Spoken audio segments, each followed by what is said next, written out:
আনন্দে ঠিক সে সময়টায় যেন জীবনের সবচেয়ে কঠিন পরিস্থিতির মুখোমুখি দাঁড়াতে বাধ্য হলেন সুজন মিয়া।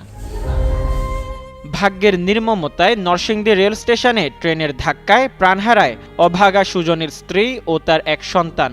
দুর্ঘটনার পর স্ত্রীকে কাঁধে ও সন্তানের নিথর দেহ বুকে নিয়ে বাবা সুজনের হাসপাতালের দিকে ছুটে যাওয়ার হৃদয় বিতারক দৃশ্যটি সামাজিক যোগাযোগ মাধ্যমে ছড়িয়ে পড়লে জল ভরে ওঠে সকলের চোখে। জানা যায় দিনমজুর সুজন মিয়া ঈদের কেনাকাটার জন্য স্ত্রী সাথী বেগম, 2 বছরের ছেলে হাসেন এবং 5 বছরের মেয়েকে নিয়ে গত বুধবার নরসিংদী শহরে এসেছিলেন। কেনাকাটা শেষে বাড়ি ফেরার জন্য তারা নরসিংদী রেল স্টেশনে পৌঁছান। এ সময় সাথী বেগমের কোলে ছিল ছোট ছেলে হাসেন। সেই হাসেনকে নিয়ে রেল লাইন পার হতে যাচ্ছিলেন মা। ঠিক সে সময় দ্রুতগতিতে ঢাকামুখী আন্তনগর কক্সবাজার এক্সপ্রেস ট্রেনটির সাথে ধাক্কা খায় সাথী। কোলে থাকা শিশু হাসেন ছিটকে পড়ে। এতে গুরুতর আহত হন দুইজনই।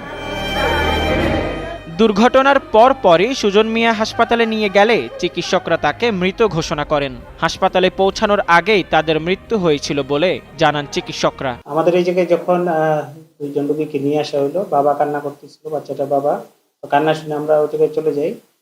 সাথে সাথেই আমরা যেটা দেখি, মা এবং বাচ্চা দুইজনের কারোরই জীবনের কোনো চিহ্ন ছিল না শরীরে, অর্থাৎ হার্টবিট ছিল না, কোনো শ্বাস ছিল না, এবং বাচ্চাটার ব্রেনের হাড় ভেঙে গেছে, অলরেডি ব্রেন ম্যাটার দেখা যাচ্ছিল। মায়েরও হাতের অংশ বিভিন্ন জায়গায় ভেঙে গেছে, প্রচণ্ড ব্লিডিং ছিল, এবং পিউপিল অর্থাৎ চোখের যে মণি, এটা পুরোপুরি ফিক্সড হয়ে গেছিলো এবং বড় হয়ে গেছিলো, যেটা আমরা মেডিকেলের ভাষায় পিউপিল ফিক্সড অ্যান্ড ডাইলেটেড বলি, যেটা মৃত্যুর একটা কনফার্ম সাইন।